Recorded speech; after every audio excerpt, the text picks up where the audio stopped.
O fato de ela fornecer uma representação concreta de uma analogia que remontava aos tempos de Platão e dos antigos que se tornara uma metáfora definidora do humanismo renascentista, a relação entre o microcosmo do homem e o macrocosmo da Terra.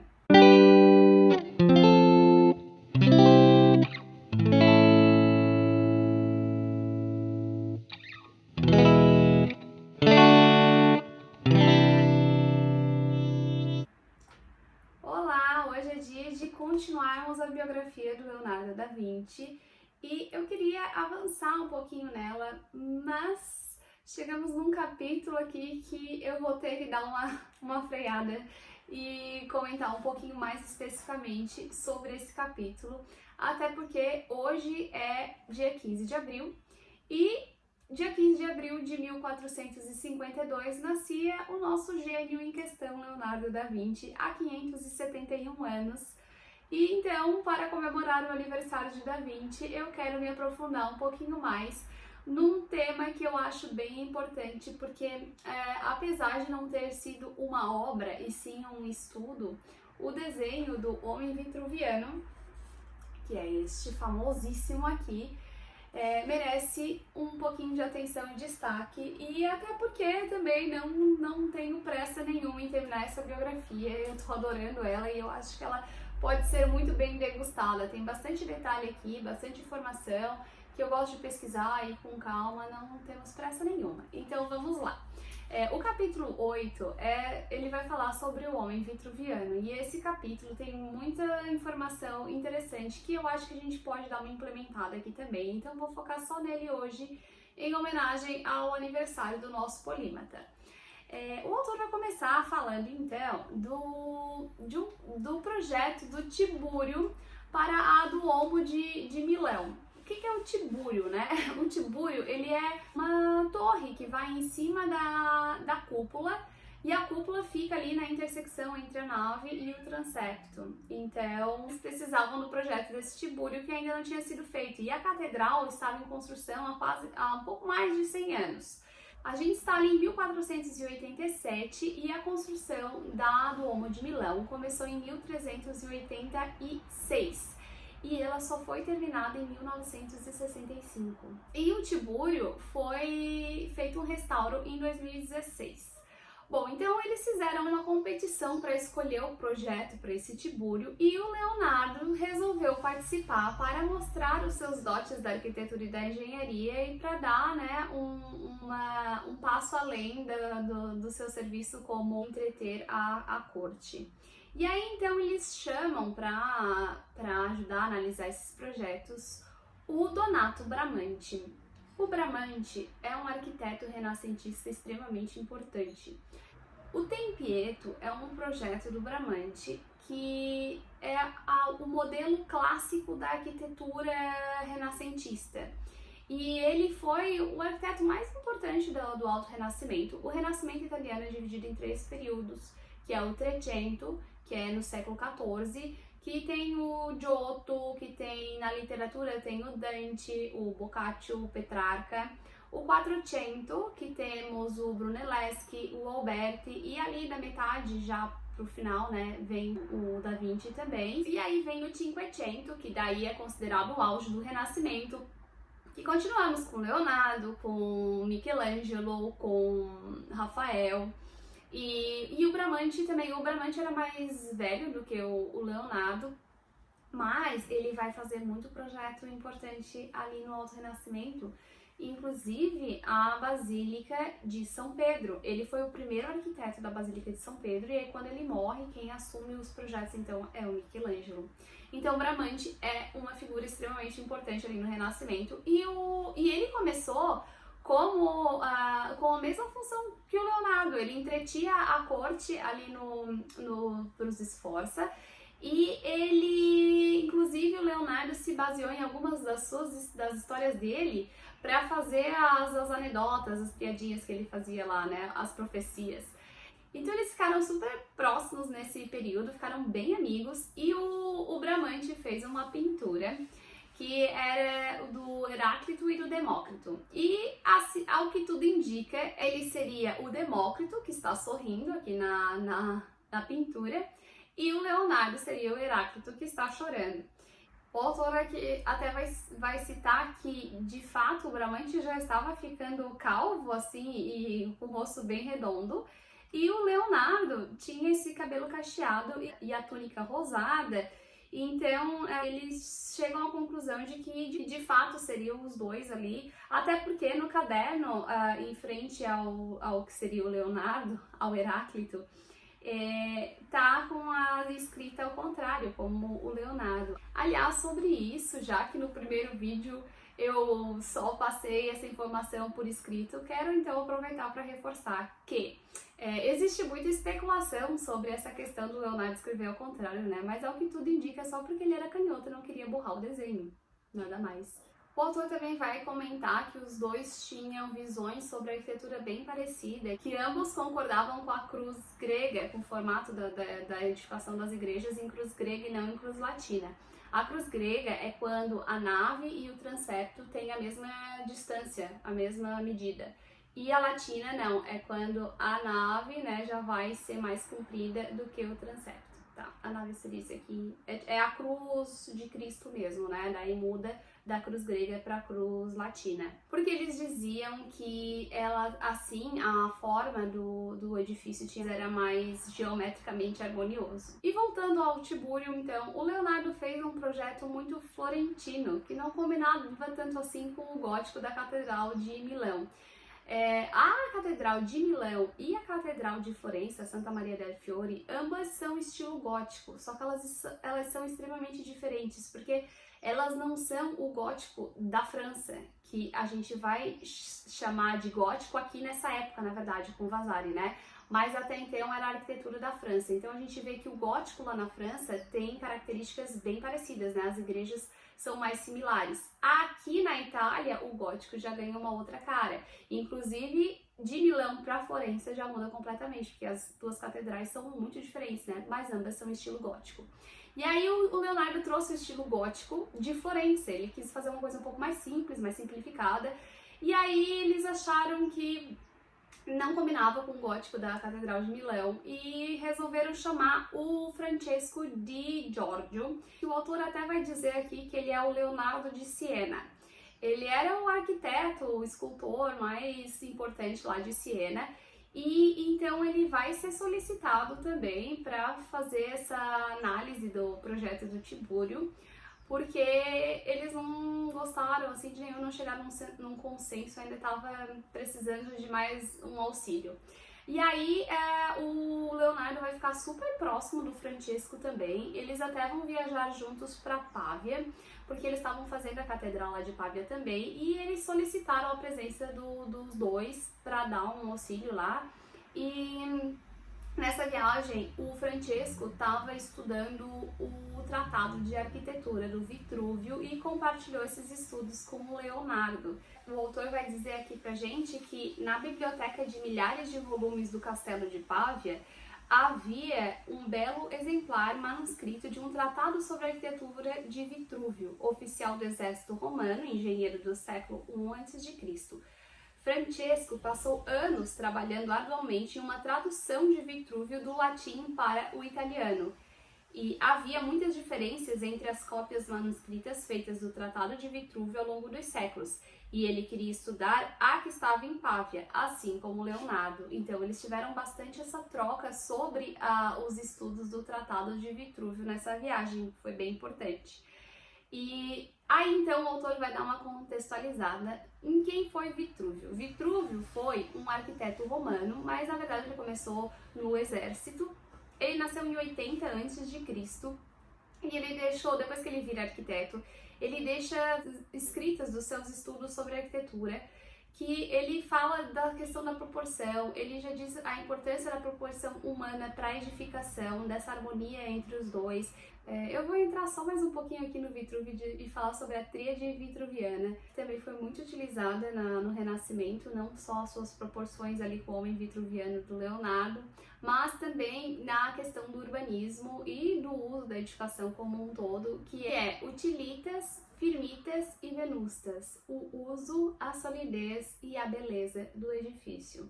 E esse tratado do Vitrúvio, lá do século I a.C., ele foi redescoberto num mosteiro da Suíça pelo Bracciolini, que trouxe esse manuscrito ali para Florença em 1414, e aí em 1480 saiu pela primeira vez uma edição publicada em latim, que influenciou e muito o Renascimento. Na verdade, esse tratado do Vitrúvio, ele só estava assim esquecido, e aí ele fez esse reavivamento, né? Que é o Tratado de Arquitetura, que são 10 livros. E ele resgatou outros livros também, como poemas do Lucrécio e sobre a natureza das coisas do Cícero. Porque, né, no Renascimento teve esse reavivamento daquela época clássica romana, grega romana, e inclusive tem a famosa frase do Protágoras: o homem é a medida de todas as coisas. Faz muito sentido aqui no Renascimento, né? O Protágoras faleceu em 415 a.C. E o Renascimento é isso, né? É esse reavivamento da época clássica greco-romana.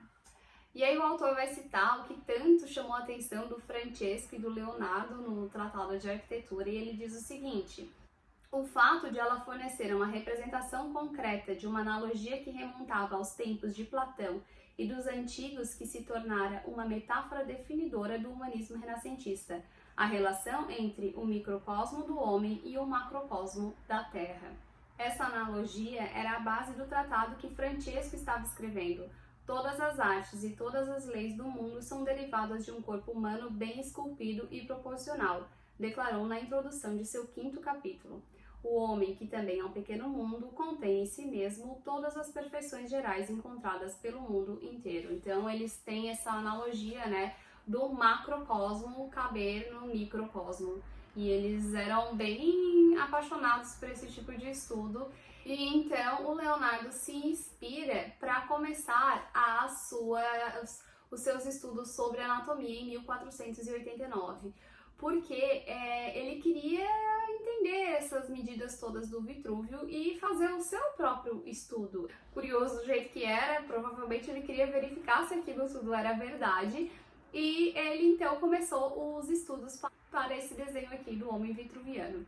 Esse desenho aqui do homem vitruviano não é uma exclusividade do Leonardo. Outras pessoas também desenharam o homem vitruviano, porque o tratado do Vitrúvio, há a especulação de que ele não fez nenhum desenho, só escreveu, e também há o que ele fez desenho, só que o desenho se perdeu ao longo do tempo. Então, outros estudiosos também fizeram os seus desenhos, inclusive o próprio Francesco e o Giacomo Andrea, que também era bem amigo do Da Vinci. Eles também fizeram os seus estudos e os seus desenhos, mas o mais famoso que chegou até a gente, de fato, é o do Leonardo. Esse desenho é um ícone e, olha, arrisco dizer que se não fosse pelo roubo da Mona Lisa, talvez este desenho ia ser ainda mais famoso. Vou deixar aqui para vocês alguns dos desenhos do homem vitruviano e por outros artistas também ao longo do tempo. O Giacomo Andrea, inclusive, era um grande estudioso do Vitrúvio. Bom, aí o autor vai chegar ali no nosso homem vitruviano do Leonardo, e é muito interessante porque ele teve acesso ao desenho original, que está na Galleria dell'Accademia de Veneza, e ela fica trancada numa sala escura, porque poucas vezes ela vai à luz, assim, porque ela é bem insensível. É uma obra que não pode ficar assim tão exposta, porque eles têm medo de que ela vá se perdendo. Inclusive, em 2019, quando fez os 500 anos da morte do Leonardo, eles quiseram levar o desenho lá para expor em Paris, e o museu italiano não estava querendo liberar, com medo de que pudesse acontecer alguma coisa com ela, né? Mas ela acabou indo e deu tudo certo. E sobre a experiência do autor com o desenho, ele fala o seguinte: visto em raras ocasiões porque a exposição prolongada à luz poderia apagá-lo, ele é mantido em uma sala trancada no 4º andar da Galleria dell'Accademia em Veneza. Quando um curador o trouxe e o pôs na minha frente em uma mesa, fiquei chocado pelos entalhes feitos pela ponta metálica de Leonardo e pelos 12 furos deixados pela ponta do compasso. Experimentei a sensação íntima e estranha de presenciar a mão do mestre em ação mais de 5 séculos atrás. Diferentemente dos desenhos dos amigos, o de Leonardo foi feito com meticulosidade. Os traços não são rascunhados ou experimentais. Ele passou a ponta metálica com força, entalhando as linhas com firmeza, como se produzisse uma gravura em água forte. Ele planejara a imagem com muito cuidado e sabia o que estava fazendo. Bom, aí aqui nesse desenho a gente vai reparar que o Leonardo fez algumas anotações em cima e embaixo. As anotações em cima são referentes aos escritos do Vitrúvio e embaixo é em relação ao seu próprio estudo, porque ele vai contrariar o Vitrúvio em alguns aspectos. E em relação às medidas do Vitrúvio, vou citar aqui algumas delas. O comprimento dos 2 braços abertos de um homem é igual à altura do homem. A distância entre a parte inferior do queixo e o topo da cabeça é 1/8 da altura do homem. A distância entre a parte superior do peito até o topo da cabeça é 1/6 da altura do homem. A largura máxima dos ombros é de 1/4 da altura do homem. A distância entre o cotovelo e a axila é de 1/8 da altura do homem. O comprimento da mão é de 1/10 da altura do homem. Assim segue. E o Vitrúvio afirma que a medida do pé é 6 vezes a altura do homem. Aí o Leonardo vai lá e corrige e diz que na verdade são 7 vezes. Aí o autor vai dizer também que para fazer o homem, né, nesse desenho, o Leonardo poderia ter feito igual os outros amigos dele, né, de uma forma mais despretensiosa, mas o Leonardo não, ele quis fazer o desenho de uma forma bem cuidadosa, ele quis trazer a beleza para o homem, a questão da anatomia muito bem desenhada, muito bem feita. E especula-se que é um autorretrato. Os estudiosos acreditam que realmente pode ser um autorretrato do Leonardo com 38 anos. E o autor deu um resumo muito bom sobre o que seria esse homem vitruviano. Ele diz que o homem vitruviano de Leonardo é a materialização de um momento em que a arte e a ciência se combinaram para permitir que a mente de um mortal pudesse abordar questões atemporais sobre quem somos e como nos encaixamos na grande ordem do universo. Também simboliza um ideal do humanismo que celebra a dignidade, o valor e o agente racional dos seres humanos como indivíduos. Dentro do quadrado e do círculo, podemos ver a essência de Leonardo da Vinci e também a nossa própria, desnuda e de pé sobre a interseção entre o mundano e o cósmico. Porque o quadrado, ele representa o mundano e o círculo é o cósmico. Então, a coisa muito importante do homem vitruviano é que o centro de tudo é o umbigo. O umbigo é exatamente o centro desse círculo, né, que é o centro do homem, de todas as medidas. E na questão do quadrado, o que pega no centro é a base da genitália. E aqui o Leonardo também vai trazer mais estudos de matemática para cá. Por exemplo, ele faz essa perna aberta também e o braço um pouco mais para cima, né? E aqui com a perna aberta ele fala, né, que forma um triângulo equilátero certinho, que é o triângulo que tem todos os lados iguais. E aí o autor vai citar também a questão da proporção áurea ou a proporção divina que tem aqui nesse desenho, não só do Leonardo, daí, né?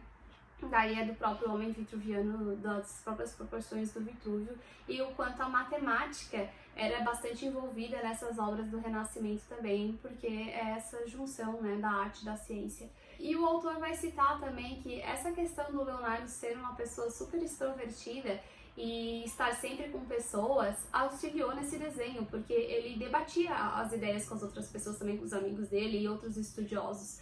E ele aproveitava isso muito bem, porque ele conseguia ampliar o seu conhecimento, né? Ele conseguia trazer o conhecimento dos outros para si também de uma forma bem interessante. E sobre esse aspecto, aí o autor vai dizer que as ideias costumam surgir em pontos de encontros físicos, lugares onde pessoas com interesses diversos se esbarram fortuitamente. Era por isso que Steve Jobs queria que seus edifícios tivessem um átrio central, e foi por isso que o jovem Benjamin Franklin fundou um clube onde as pessoas mais interessantes da Filadélfia se reuniam toda sexta-feira. Na corte do Ludovico Sforza, Leonardo encontrou indivíduos capazes de produzir as fagulhas de uma nova ideia ao esfregar duas paixões diferentes. Eu só fiquei aqui na dúvida se essas duas paixões seria a arte e a ciência ou seria os estudos e essas reuniões, esses encontros com os amigos, mas as duas cabem aqui de forma perfeitamente. Bom, então eu queria dar um foco um pouquinho maior nesse capítulo, que é o capítulo 8, e no próximo vídeo então a gente acelera um pouquinho, mas eu realmente achei que esse capítulo merecia um pouquinho mais de atenção.